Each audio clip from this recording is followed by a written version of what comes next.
All right, so let's check out this video from the Critical Drinker and his friends. Drinkers Chasers, the Supergirl blame game begins. You know another movie, though, that's had test screenings? Eight of them, God. apparently, with three... Wait, Robert Meyer Burnett, Angry Badger, Disparu, Mauler, and Drinker. This is going to be really interesting, which, by the way, I'm going to jump back here for a second. He starts out with a lie. And it's a lie that I believe was started by Yellow Flash. You know another movie, though, that's had test screenings? 8 of them, apparently, with 3 different endings. Okay, so I looked up online from like tons of legitimate sources. There's no proof that they've done any test screenings with different endings for Supergirl or anything like that. These guys claim they have inside info. Literally, it's just people within their group telling them stuff. And I'm not saying, look, I'm not saying they haven't had test screenings. I'm saying there's no proof that they've had test screenings. And I don't do trust me, bro. It's not part of my my process. It's Supergirl, which is doing the rounds at the moment. We've seen the first full trailer for it a couple of days ago. I won't subject you to it again, although I do have it ready just in case you need it for reference or anything. But it's, man, the atmosphere around this movie just seems to be getting more and more negative with the... Over that one article where they cherry-picked. They cherry-picked a couple things that she said, and then the article was written around those statements.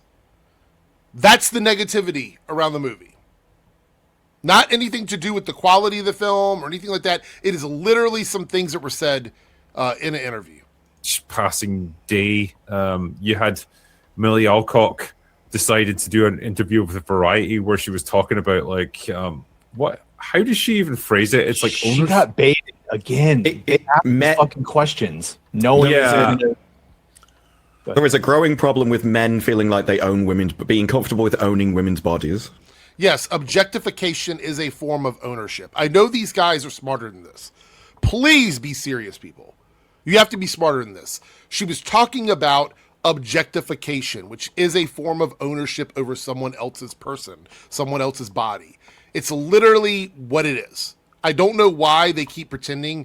Like, she said it in a way that seems, I guess, too intellectual for this group, this low IQ group. So you have people that are too stupid to understand what it means, and then you have people that are too dishonest to be straight up about it. And they're all mixed together. It's like a salad. It's a salad of that shit. Yeah, well, here's the statement from Variety. It says here, Millie Alcock told Vanity Fair in a new interview that she's aware she'll face backlash over leading Warner Brothers Supergirl simply because she's playing a female superhero. I mean, yes. We've had Wonder Woman and stuff. Okay, fine. Wonder Woman is one example. Anecdotes or atypical examples do not equal the whole picture. These guys love to do it. It's so annoying. It's like, oh, look, Wonder Woman happened, so then we're going to disregard all of the other women-led movies that we have shit on for years because Wonder Woman happened. This is the game they play.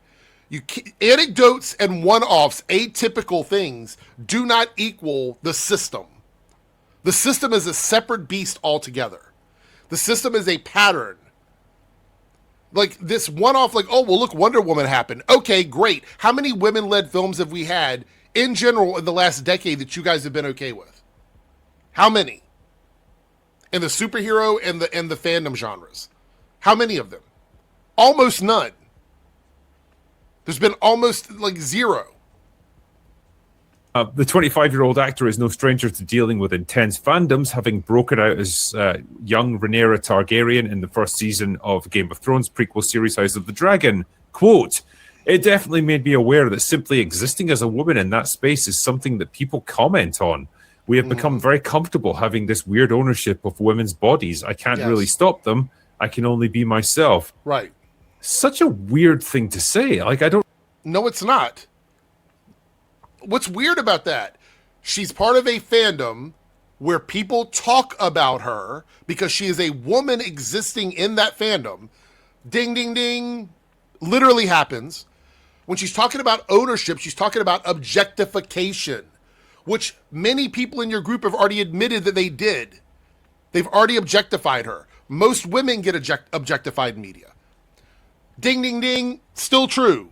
There's nothing she can do about it. Ding, ding, ding. Also true. So far, no lies detected and nothing odd about it. And then she can just be herself, meaning she's not being a victim. She's saying, I am taking accountability for what I do and what I put out there. Ding, ding, ding. Fourth thing in that statement that is accurate. I'm not sure why you guys are having such a hard time understanding this, or why you're pretending like it's stupid or it doesn't make sense. Nothing in that statement any of the statements that she made, has she been incorrect or misleading or confusing. It's a very simple, straightforward statement. I don't really know what she was driving at with that one, but it's like, how do you not? Are you that fucking dumb? To go, there's always commentary when a woman owns this space. It's like, it's Supergirl. No one was expecting Henry Cavill to take the role. Like, it would only be... She was talking about House of the Dragon. She was responding to comments about her career with House of the Dragon. And you guys are trying to project that onto Supergirl. Because that's the problem. That is the smoke and mirrors of this group. That's the smoke and mirrors. She was talking about back when she was on House of the Dragon. That was what the interviewer was referencing. J.K. Rowling haters that would think that would even be a possibility in this regard. So the first sentence is weird. The second one, I think she's more on about like a comment about attractiveness or a body or outfit and that kind of thing. Something you can take from as what she means. Objectification. It's really not that hard. It's really not. This isn't a gotcha. This isn't a curveball from her. This isn't her trying to mislead people or steer them in the wrong direction. She's literally talking about objectification. I would have to assume so, yeah, but... I mean, there have been a lot of unkind memes about the way that she looks by people that don't. We can't help that she looks like the feral boy from Mad Max 2 or Will Poulter. I can't believe Robert Meyer Burnett spoke up. And he's disappointed in Angry Badger's response. Wait, hold on. Robert Meyer Burnett spoke up about bad faith memes? I need to see that again. Robert Meyer Burnett spoke up about bad faith memes. There have been a lot of unkind memes about the way that she looks by people that don't. We can't help that she looks like the feral boy from Mad Max 2 or Will Poulter. They shouldn't. I think that's a little bit on them. Why the hell did they they would have seen that a million times. They should have known. Like, you don't want your hero looking like that in a shot. You don't want them looking like themselves, Mauler? A frame, like taking a frame out of something and going, hey, let's take this one frame where she happens to be moving from here to there and making a scowl, and that is the frame we're going to use to meme them? That is really bad faith, Mauler. I can't believe that Mauler, of all people, would be condoning bad faith memery.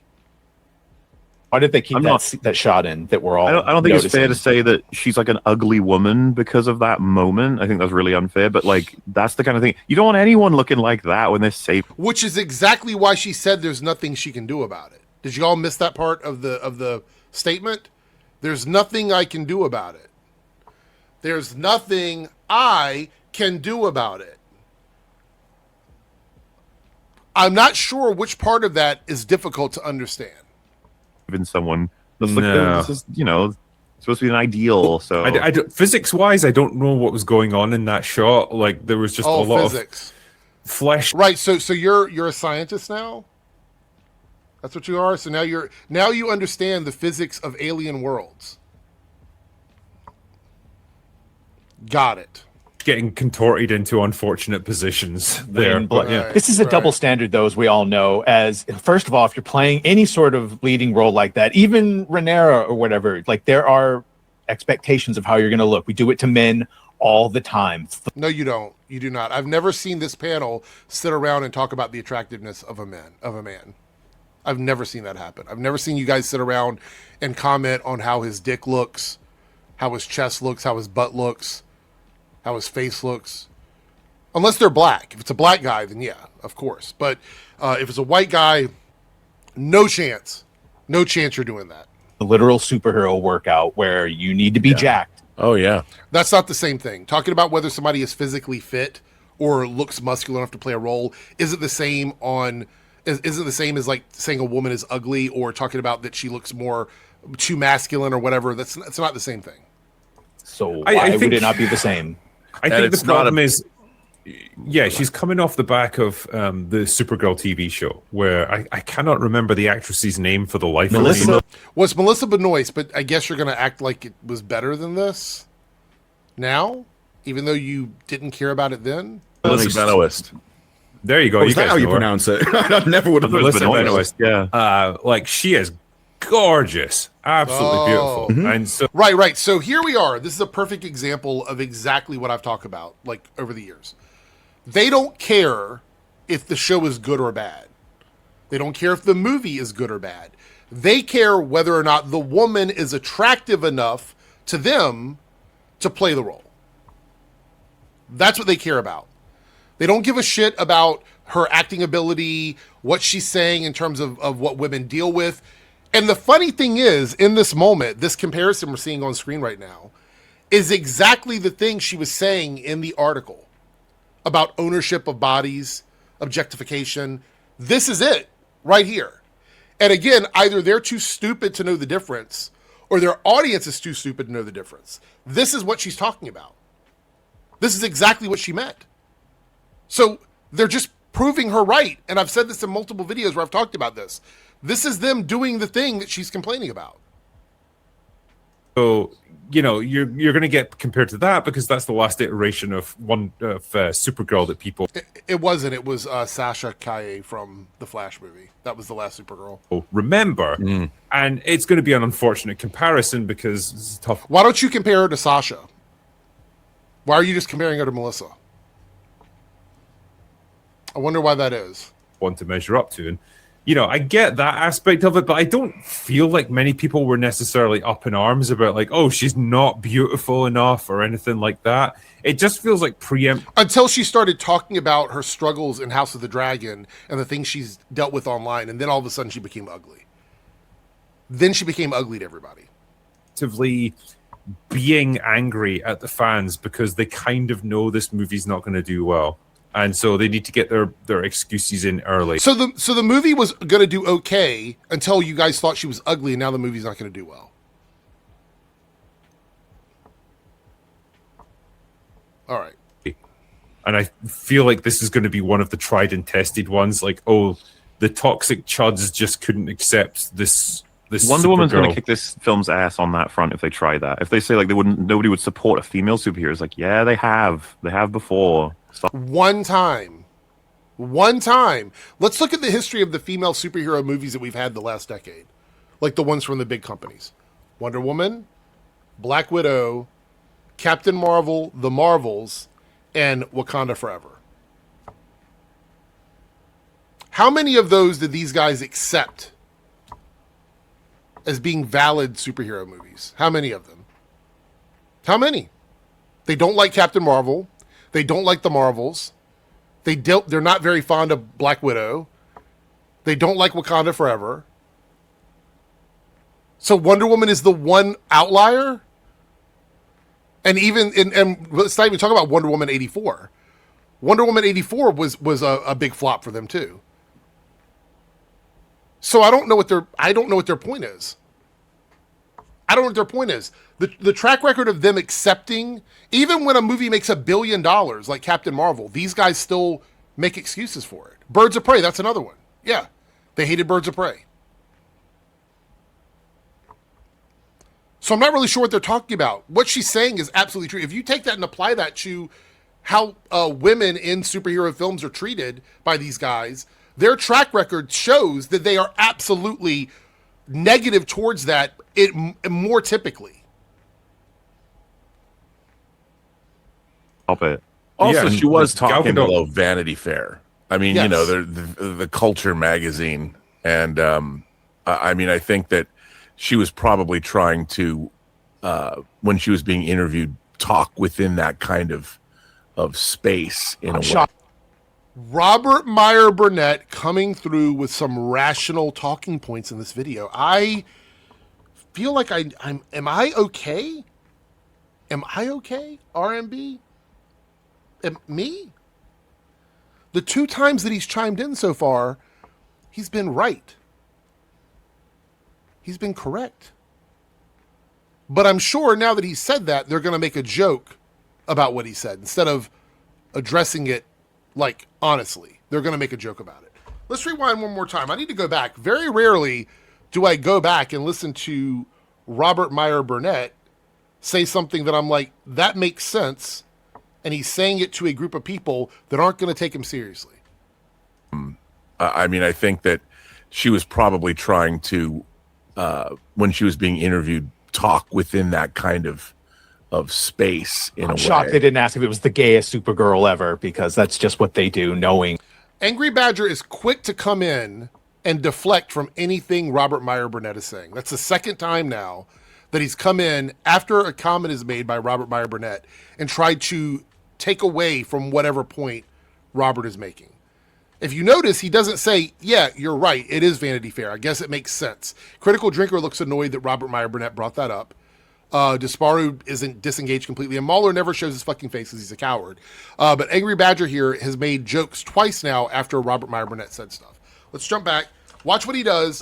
He immediately goes into deflection. Talk within that kind of space in a way. I'm shocked they didn't ask if it was the gayest Supergirl ever, because that's just what they do, knowing she's going to have to respond instead of saying, I just want to talk about the movie and I'm a big fan of the character and the fans have kept it alive. Like, just say the things. Well, I think the movie, I do like the fact that they went and adapted the Supergirl Woman of Tomorrow storyline, because I liked that graphic novel when I originally wrote. It's like over 10 years old now.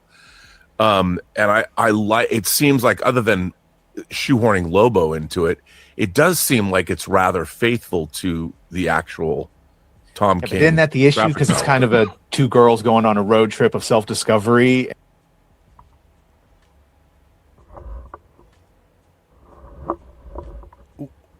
What the fuck, Angry Badger? So you're assuming the comic is bad because it's a road trip with two girls?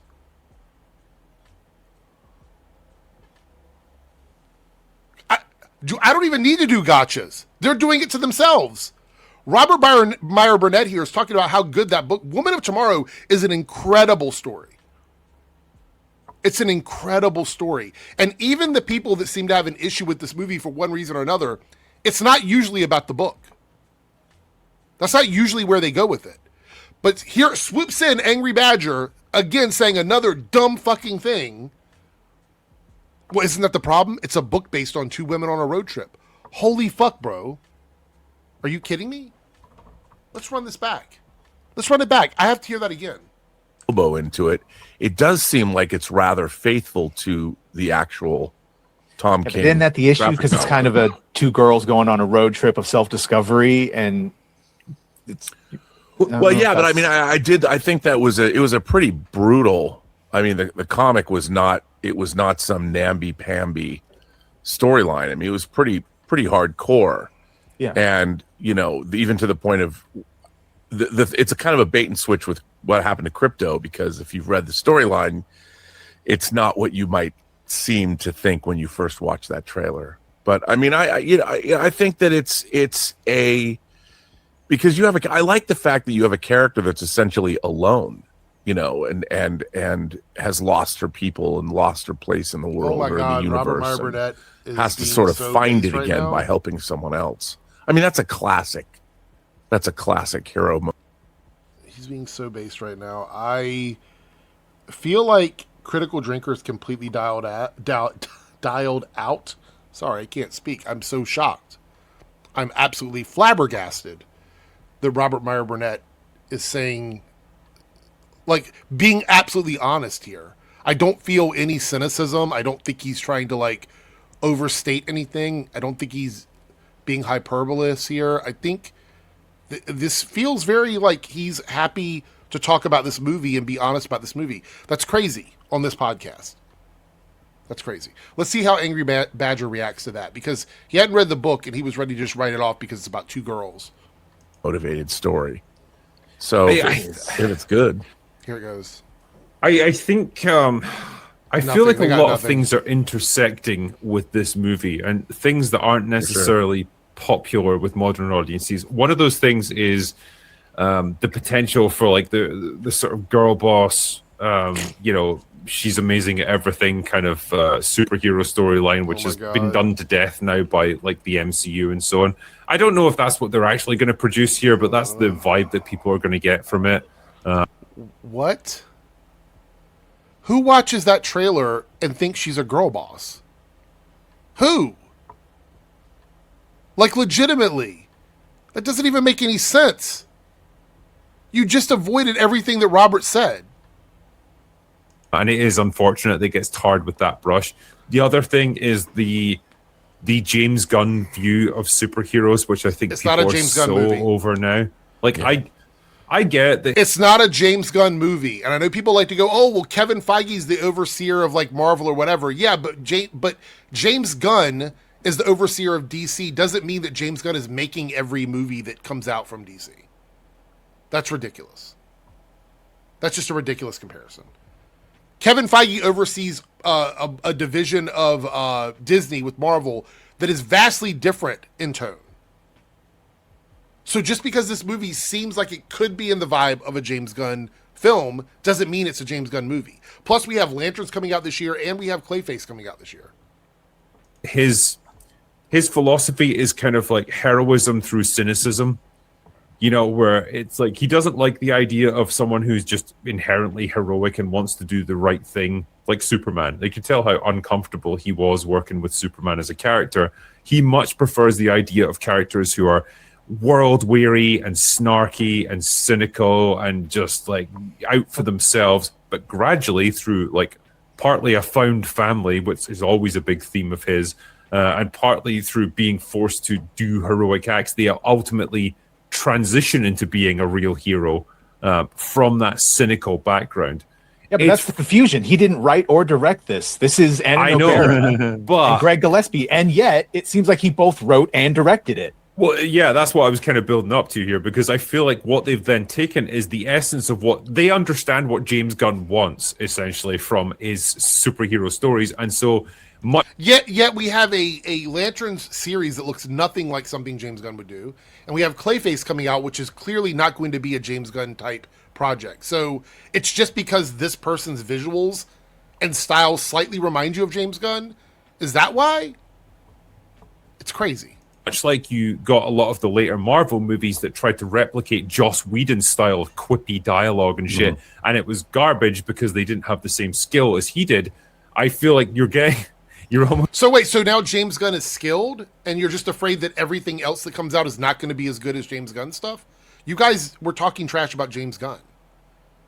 But now you're worried that his skill can't be replicated other places. This entire conversation is try hard. The only person that's made a lick of sense in this conversation, shockingly to me, as of his behavior recently, is Robert Meyer Burnett. Who's getting a lesser James Gunn knockoff with this movie because they're trying to impress James Gunn, who is ultimately the creative director of the whole of the DCU at this point. And so, like, we're somehow getting a worse version of James Gunn than James Gunn himself can produce. Even though we haven't seen the movie. Keep in mind, the movie is not out. He's like, we're getting the worst version of James Gunn. The movie isn't even out yet. So how do we know what this movie is going to be? We have no idea. And we know from Superman, James Gunn can produce some pretty shitty movies. We're on the way. So Superman was bad, but you're worried that this movie is going to be a worse version of James Gunn, which you've already said is bad. Can't make this up. You can't make it up. The gun fatigue for sure. That's the end, and we got a jump scare. Jump scare from Jester Bell. I don't know. I clicked the button twice. That was what we got. A Jester Bell jump scare. Okay, so I want to talk about that clip. My thoughts on it completely. Number one is everything that Millie Alcock says in the interview that they keep talking about is true. And they proved it in this clip that we just watched, that everything she's complained about is absolutely true. They literally did the thing. They put her next to another woman, which is exactly what she was talking about in the interview, that they pretended like they didn't understand. The other thing is Robert Meyer Burnett, shockingly, was making some valid points. So, I don't know. I don't know. I got to wait and see where things go with Robert Meyer Burnett. Either way, it's not a James Gunn movie. We've not seen it yet. They're doing the thing with Millie Alcock. She's the next Rachel Zegler for them, according to Chris Gore. So I do suspect we're going to see more and more pushback against her in this movie, no matter what level of promotion they end up doing with the film.